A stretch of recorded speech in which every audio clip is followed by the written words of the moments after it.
Welcome, everyone, and thank you for joining us for Health Chats. This is a new series brought to you by the WSU College of Pharmacy and Pharmaceutical Sciences. Our college is excited and inspired by everything that is related to pharmacy and pharmaceutical sciences, and we want to share our knowledge and the latest information and news with the rest of the community. Today, we have three very accomplished faculty members who are here to speak with us about vaccines, this year's flu season, and the role of the pharmacy when COVID-19 vaccine becomes available. Our guests today are Dr. Kim McKernan, an associate professor in the Department of Pharmacotherapy at the college. McKernan has been nationally recognized for her work in improving immunization rates in rural areas, developing a model for implementing chronic disease state management services in community pharmacies, and developing a pharmacy technician immunization training program. In her current role, she continues to research ways to improve access to vaccinations. She and another professor at the college, Jennifer Miller, recently designed a program in partnership with the American Pharmacists Association to train licensed pharmacists on pediatric immunization. Linda Geraltz McLean is Vice Dean for External Relations for the college. She is a past president of Washington State Pharmacy Association and a past trustee for the American Pharmacists Association, and a recipient of the Bowl of Hygeia Award, the most widely recognized award amongst pharmacists who have distinguished themselves through action. She currently serves as the president of the board of Bobby Health and continues to advocate on behalf of pharmacists nationwide to be recognized as healthcare providers and compensated accordingly. Nicole Roden is an assistant professor at the college who operates and teaches the point of care course for second-year student pharmacists. She and a team of faculty recently organized vaccination certification training with second-year students on the Spokane and Yakima campus. Over 120 student pharmacists were certified to vaccinate during this training and will be able to administer flu shots and a COVID-19 vaccine when it becomes available. Her current role allows her to work closely with the Spokane Regional Health District, leading students in weekly interdisciplinary vaccination clinics to utilize these skills and expand community access to these important services. Welcome, everyone. Before we begin, I want to remind our audience that you can type any questions you have for our guests in the YouTube chat. We look forward to hearing your comments and your questions. Also, if you have suggested topics for future health chats, let us know in the chat. So the first question goes to Dr. Kim McKernan. I think most people know that you can get a flu vaccine from your local pharmacist, but what other point of care and vaccines would you be able to get at your local pharmacy? Sure, Connie, thanks for asking. Yeah, that's a great question. I think most people do know that you can walk in a pharmacy and get a flu shot or something like that, but it's actually a lot more widespread than that. And thanks to some recent legislature, we can actually now administer a lot of immunizations to children and do really all routine vaccinations that are approved by the CDC. So that's expanded quite a lot even recently. Pharmacists also offer a lot of point of care testing. So in many areas, if you think you may have influenza or want a rapid test for like strep throat is a good example, you can usually find those things in a pharmacy too. And one other exciting piece that I would throw in there too is that there's also some recent legislation that's now allowing pharmacy technicians to administer immunizations in a lot of pharmacies. So you may see a pharmacist, you may see a pharmacy intern like many of our students, or you may see a pharmacy technician all immunizing in a pharmacy setting. Thanks, Kim. And Nicole, you recently worked with several faculty members to train and certify student pharmacists to administer vaccines. Can you explain the challenges behind holding this training during a pandemic and share more about what happens in normal years versus this year? Yeah, definitely, Connie. So our student pharmacists this year, obviously their health and safety was our number one priority, and the health and safety of our faculty and staff. So we had to really think about two major pieces with this: the time that it would take to get these students certified. Typically, we do this in one day, and it is a very fast and efficient process to get all 100 plus of our students certified. But this year, we definitely had to spread that out. So we spread it out over the course of a couple weeks and erred on the side of caution to give enough time for our faculty members and for our students to kind of get those pieces done. The second thing we had to think about was the space and manpower. So again, typically doing this in one day, we have all hands on deck. A lot of faculty usually help out to watch the students give these immunizations, but this year we had to have less people in the same space at the same time and use much bigger spaces to allow for that airflow. So it was an interesting challenge, but one that I think our students advocated well for. And Dr. McKinnon, I know you were also involved in this training. Did you have anything to add to that? I would say one thing that I thought was interesting about this whole process is back when, COVID hit, and in the spring we were looking at what are we going to do with immunization training for our students? And we actually, just looking at everyone's health and safety, at one point we're thinking maybe we would wait to hold immunization training until later in the year, or wait and hold it the following year so that we would be training two cohorts of students at the same time, but just trying to balance, really wanting to make sure that everyone is safe and no one has to come to campus, if they were concerned about their own health or their family's health. So we had thought, let's hit pause on this and wait and do it at a different time. And what we heard from the students was overwhelmingly, we want this training. We want to be immunization trained. There will be a COVID vaccine at some point, and this is such a cool opportunity to get engaged in our community and do something really great out there. So what we heard from our students was, we want trained now. So then Dr. Roden and I spent a lot of time trying to figure out, how are we going to make this happen? And I think it all went really well and ended up being very successful. But I think that just really speaks to our students, the caliber of students we have, and the excitement that they have for our profession. Thank you both. The next question is for Vice Dean Linda Goetz-McLean. I know you're very plugged into the pharmacy community nationwide. What is the current role that pharmacists play in protecting the health of communities, and how do you think that role will change with the COVID-19 vaccine? Well, one of the things that I want to start off with would be to let each of you know out there that we talk with our student pharmacists about, you're a member of the public health team.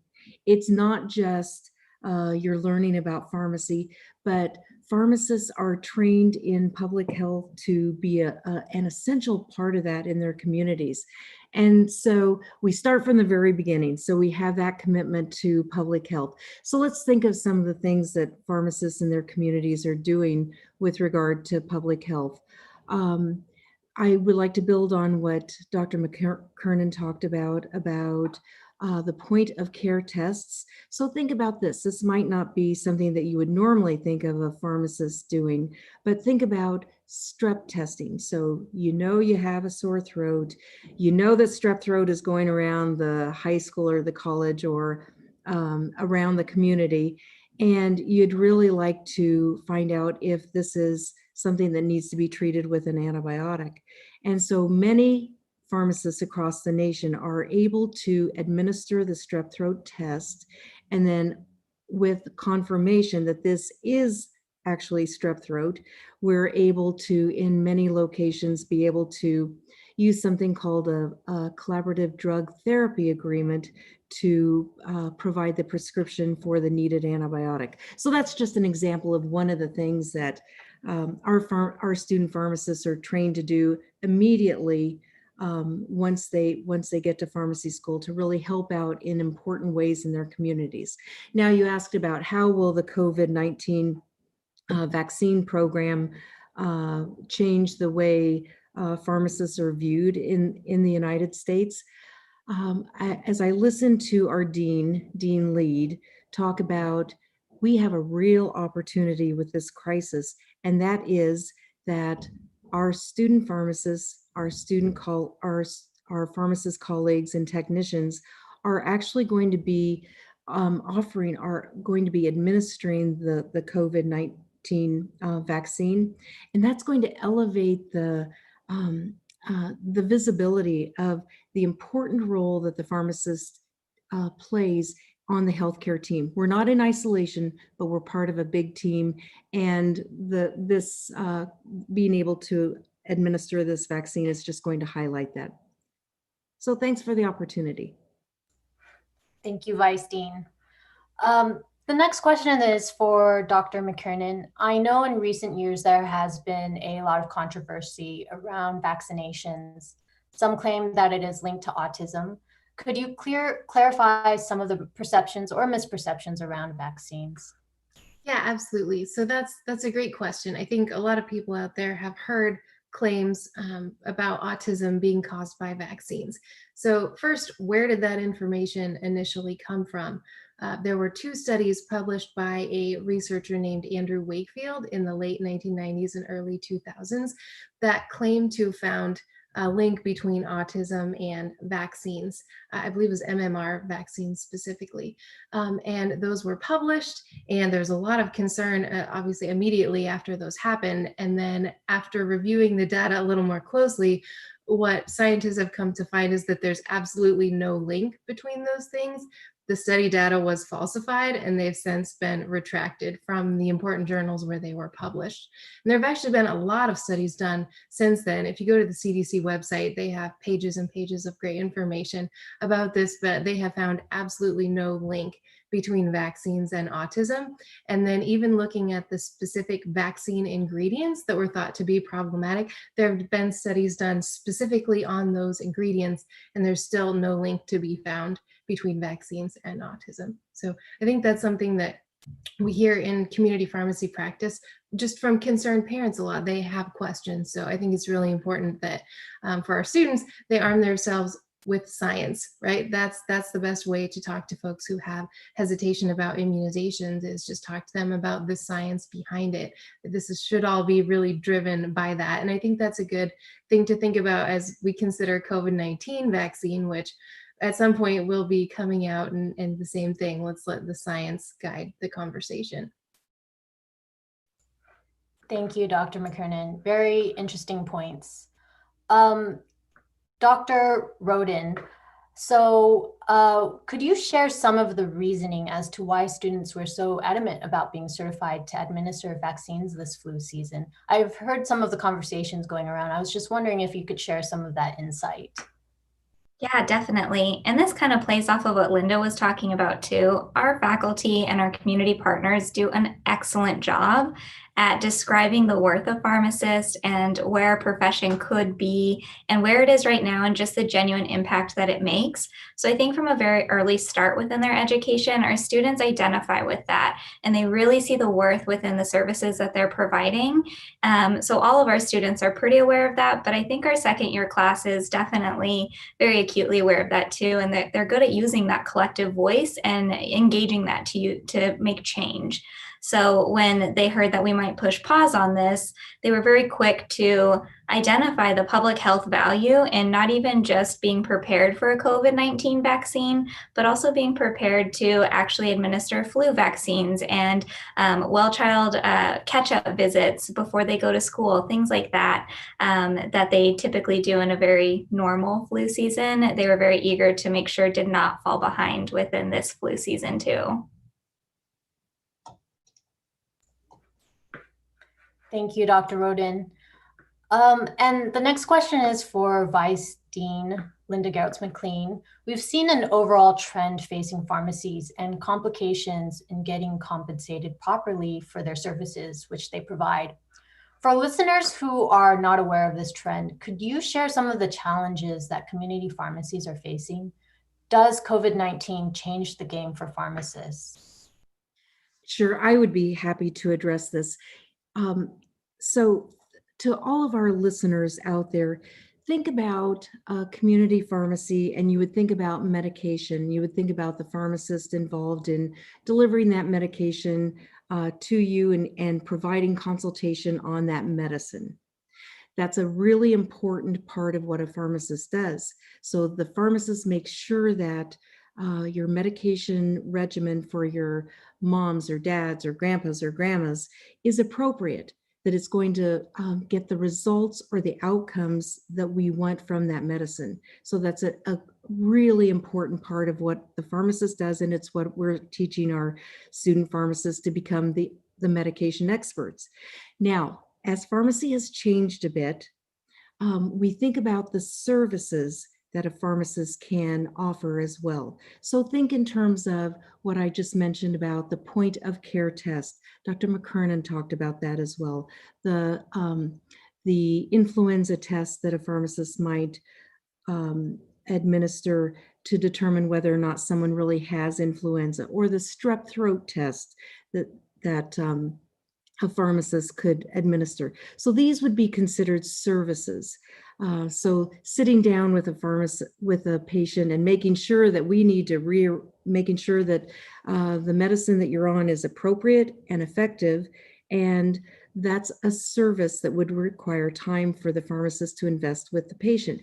So because pharmacy has changed and it's advancing, some parts of our healthcare system haven't caught up in the way that we would compensate a professional like the pharmacist for delivering some of these services. So Washington State, the state itself, is a great place to practice pharmacy because we have the ability as pharmacists to be recognized as providers and have the ability to bill certain insurances for that service or that appointment or that encounter that we have with the patient. So this is a great place to practice, but it's not that way across the nation.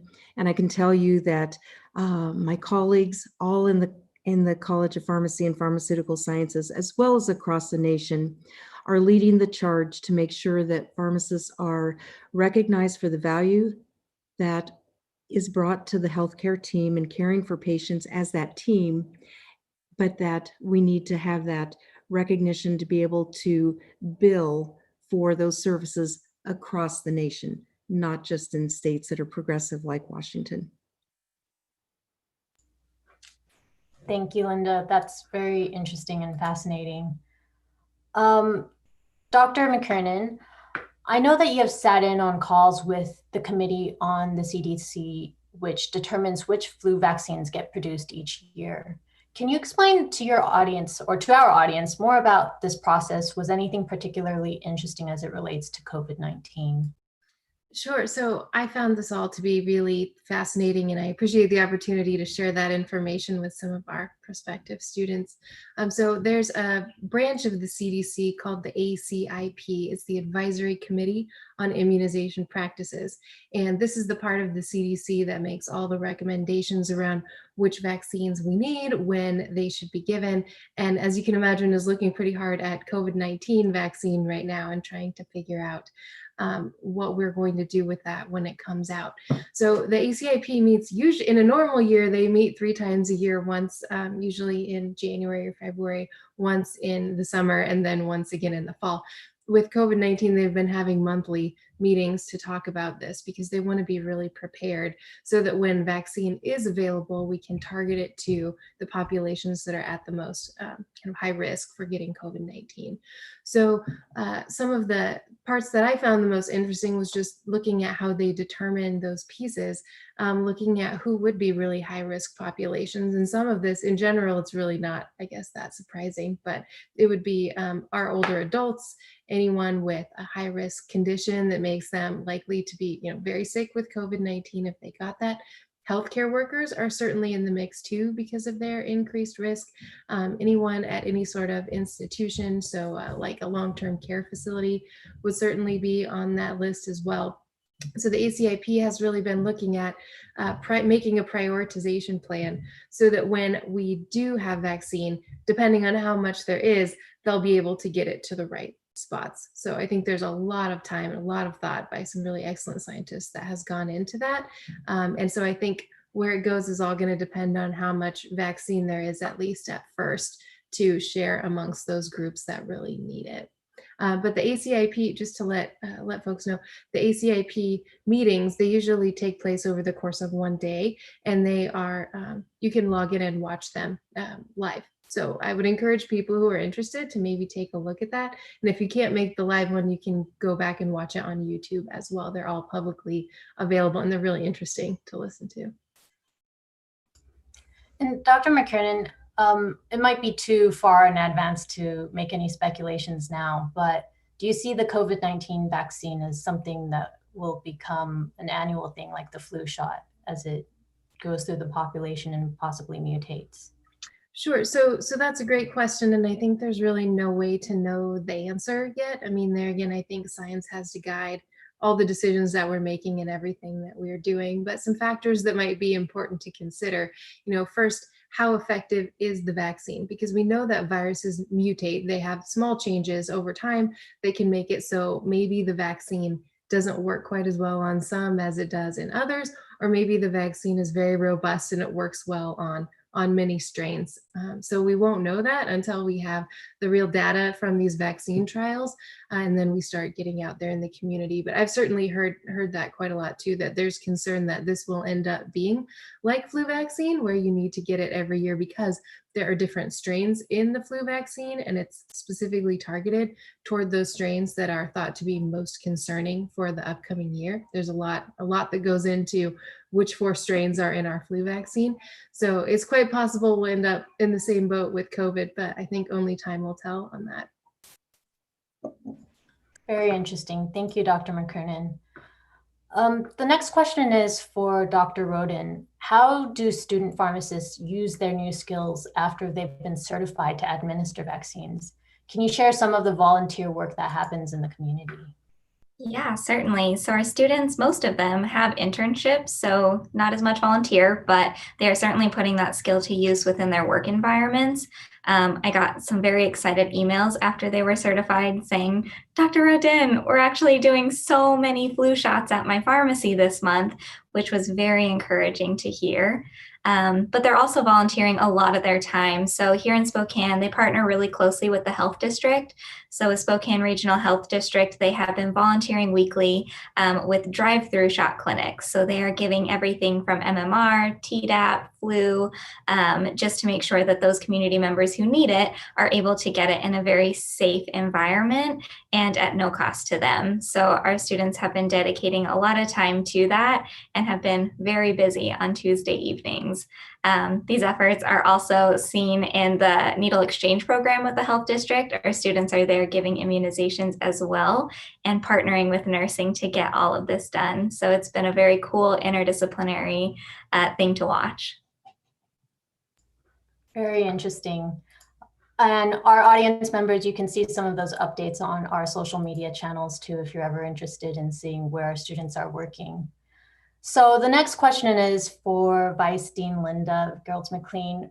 When a COVID-19 vaccine is ready to come to market, how do you think the distribution of this vaccine will look like? What sort of preparations are being made now to prepare for the eventual distribution of the vaccine? I would love to address that. And before I do, I want to add something to what Dr. Roden said. I had a conversation this morning via Zoom. All of the faculty members have different mentees in the College of Pharmacy, and we operate with open door policies, and student pharmacists are able to make appointments to us and talk about anything from career guidance to figuring out what the schedule looks like for next week to really long-term ideas about where their area of emphasis is going to be in the future with their career trajectory. So I was having a conversation this morning with one of our second-year student pharmacists who was describing the great experience that she had at the Spokane Regional Health District with working with a team, being precepted by a community pharmacist with the needle syringe exchange. So it's just an example of what you were talking about, Nicole, about all the great opportunities. And I got to hear from her directly about what an impact that was making on her as she volunteered in that capacity, and how she believed that the work she was doing is important and meaningful, and she has the ability to contribute before she is a full-fledged pharmacist. So I'm glad you brought that up. Okay, now back to the question. We have government agencies and we have scientists in those agencies who are working at how the vaccine is going to be prioritized.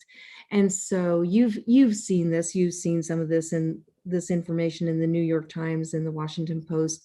But our best guess is that what you're seeing with regard to the first wave of individuals who are going to be immunized will be healthcare workers. We need our healthcare workers to be on their game, healthy, and being able to assist with the care of the community. So I think that's very likely something that we're going to see. We're also going to see essential personnel being prioritized in one of those first waves as well. So what does that mean? Well, we want our firefighters to be able to help and protect our communities. So that would be one of the examples of essential personnel for our communities. The next round, we're hearing individuals talk about how it's going to be important to have the vaccine available to our persons who have underlying conditions or have other risk factors, including age. So we want for those individuals who might have poorer outcomes if they were actually to contract the virus, we want to protect those individuals. And that in turn, you stop some of that contraction, that in turn protects the rest of the population as well. And after that, I believe that we will see the vaccine rolled out to more and more people, but it's going to be a very strategic rollout. And I believe we have the scientists who are going to guide us in the best way. I have complete faith in that. Thank you, Vice Dean. So we are rounding the end of our of the panel part of our seminar today. I want to thank our faculty today for joining us with their knowledge and expertise. We have a few questions from our audience members as well. So the first question is probably top of mind for a lot of people. The COVID vaccine was produced so quickly. Should we be concerned about long-term health effects? Perhaps Dr. McKernan, you can speak more to that. Yep, I'd be glad to talk about that. So there's a couple pieces to keep in mind with that. So one, even though this has gone really quickly, normal vaccine development on average takes about 10 years. So this is very fast. But I think something to keep in mind with that is the vaccines are still having to go through the same phase trials that they normally would. Things are just being done in tandem as opposed to having one phase go over time and then phase 2 and 3. They're doing some of these pieces at the same time, as well as manufacturing more quickly than normally happens. So I think it's important to remember that the same methods that have made all of our other vaccines safe are being done with this vaccine as well. And then another piece, I think, we have to trust to some extent the CDC that when these things, and the FDA, that when these things are being approved, it's because there's really good science behind this, how it's done, and if there's a major concern to the public, that's being addressed. We've heard in recent weeks of trials being paused, vaccine trials being paused and then restarted, which is a really normal part of vaccine development. And I actually find that quite encouraging because it means everything's being done the way it's supposed to. So I think we can all feel really good about that. And so, Connie, could I just add something as well? I think that what we're seeing is the innovation and technology that's available to us, the huge investment in trying to find the right vaccine by so many different companies. I think it's a real testament to the system that we have in the United States that supports the science that's going to get us the vaccine very quickly. And they're investigating all different kinds of methodologies for the vaccine. And so I just think it's something to be really proud of that it has gone quickly.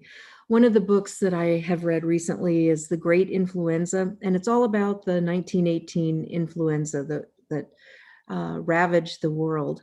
And we didn't have, there were so many scientists working on that vaccine as well, but we didn't have the innovations that we have today. And so I think it speaks quite well of what our system looks like. Very interesting, Vice Dean. I don't know if you happen to have the title and the author of the book off of the top of your head, but if you do, can you let us know? Great. And I do want to remind our audience members, now's the time, if you have any questions, to go ahead and type them into the chat. We also have another question from one of our audience members. If there is a possible crossover immunity from less severe coronavirus infections, is there any possibility of having a recombinant vaccine using those less virulent strains? Dr. McKernan, I don't know if you might have any answers to that in observing some of the discussions going on behind the scenes?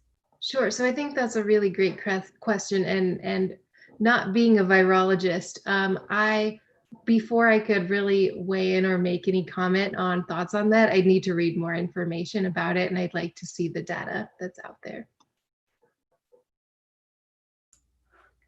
Great. Thank you, Dr. McKernan. So we are rounding the bottom of the hour, and I want to thank our faculty and staff for sharing their knowledge and expertise with us. Before we go, we actually have a quick message from Evan Barton, our recruitment and outreach specialist at the school. Thanks, Connie. I really quickly just wanted to remind everyone that our regular admission application deadline is January 4th, 2021. So it's not too late to submit your application for fall 2021. I also wanted to let everyone know that we have several upcoming webinars to help answer questions about career pathways in pharmacy, how to apply to pharmacy school, and how to create a competitive pharmacy school application. You can always learn more about these events and sign up for them on our website. And you can also always reach out to the pharmacy admissions office if you have any more questions. Thank you, Evan. We actually got another question from one of our audience members. If a person tests positive for COVID-19 antibody, are they now immune from getting it again? Yeah, so if it's all right, I'll take that one too. So if you have antibodies to COVID, so really, I guess in general, there's two ways that we get antibodies, right? One, exposure to the disease through contracting it, and two, exposure to a disease through a vaccine. So if someone has antibodies, they've had COVID-19, but the big question there, and I think you hear this a lot in the media right now too, does that mean you're immune?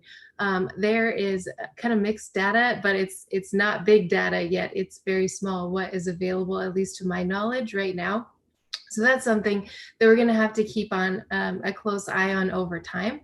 As I was mentioning earlier, there's certainly the possibility with viruses that they, the likelihood that they're going to mutate over time. And so we don't know if one strain of COVID and another are going to be similar enough that those antibodies are going to be effective against multiple strains. Again, only time and better data will be able to tell on that. I certainly hope so. I hope that, once you have antibodies with COVID-19, you don't have to worry about this anymore, but I don't know. We'll have to wait and see on that. And Connie, may I just add something in here? You had asked me about the title of that book that I had just read, and it is The Great Influenza. It's by John Barry. And I want all of you listening to know that I read that because one of our faculty members said, Linda, you should read this. So Dr. Baker, Dr. Daniel Baker, and Dr. Terry Levine teach drug information to our students. And so that's a course. And what I want you to know is your faculty here are keeping an eye on everything that's going on contemporarily. So they'll be using parts of that book in their course this spring to really make sure that our student pharmacists are totally prepared about what the history is all about vaccines and vaccinations and what it looks like from the literature. So just a note, if you have a chance, pick that book up. It's really interesting to look back on history just to see how we've battled certain pandemics. Linda, I'm curious what stood out to you the most in that book upon reading it. I would have to say that the thing that was very interesting to me was the way the virus spread around the world So think about it. It's World War I. We're shipping troops all over the place, and as it started in the United States, it just spread across the camps where troops were being trained, and then the same thing happened across the world. So that was very, very interesting to me, and it was so interesting that it was very contagious, just like we see our current situation with COVID-19. I also learned way more about some of the stalwart, some of the individuals who were fighting that. So some of the names that you might know: Walter Reed Hospital. He was one of the physicians who was working on this. So it was fascinating. And really a thanks to our faculty who are in real time leaders of the future. If I could add on that too, Connie. So I read that book, but it's been a number of years ago. And so it's really interesting now to reflect back on that. I want to say it was about the time I graduated from our PharmD program that I read that, just because it seemed, it's so interesting. And at the time, I remember being just overwhelmed with the magnitude of that, of that pandemic and just the impact on the world. And at that time, it seemed like, we would be so far removed that nothing like that could ever happen in our lifetime. I kind of remember thinking that, frankly, and yet here we are with COVID-19. So I would say one of the takeaways I have from that, though, is just the difference in terms of medical science and what we're capable of at this point, that I think is going to have such a huge impact on the outcome of this compared to the great influenza. My grandfather, my great-grandfather actually too, they all grew up in this area. And I was asking my grandfather, who was born in the 30s, about that. And he had quite the stories to tell. They were things he'd heard secondhand from his parents, but even the impact here locally. So I think that speaks a lot to what medical science is kind of capable of and how different things are now. Very interesting, you two. I don't suppose they were stocking up on toilet paper back then. All right. So it sounds like we could even have a separate health chats just based on that book alone. It's very interesting. So I know that we got a few more minutes. Audience members, if you want to ask more questions, please feel free to type them in the chat. If you might be interested in future health chats, we encourage you to forward on future invitations. You can also catch us here on YouTube monthly. Our next health chats will be possibly in November and December. We're still firming updates, but we will definitely have a December 2nd health chat with neuroscientist Daryl Jackson to talk about his journey of wandering into the neurosurgery department during a school field trip as a middle school student to becoming a neuroscientist here at WSU. For Dr. Jackson, this was a personal journey to be an example and model for future African-American scientists and researchers as well. We also have a very interesting talk coming from Dr. Megan Underberg titled "Pharmacy Goes to War." She will be discussing the hardcore history of pharmacy and World War II. Dr. Underberg will be talking about the pharmacists and the resistance in Europe, one pharmacist whose pharmacy was in the Krakow ghetto, and another who was in the Nazi SS and assisted Dr. Mengele, the Angel of Death, at Auschwitz, and administered the Zyklon B into the gas chambers. And our own history of concentration camps in the US in World War II, when we used Executive Order 9066 to remove Japanese Americans living in the West Coast into the interior of the nation to desolate camps. Though a dark history, it should be an interesting seminar. We have yet to confirm the dates for this, so please look out for the future invite on this next health chat. And we expect to have this lecture probably sometime in November or December. We will leave a link down below in the description to our health chats page, so anyone who's interested is welcome to check it out. And with that said, we'd like to wish you all good health. Thank you, everyone.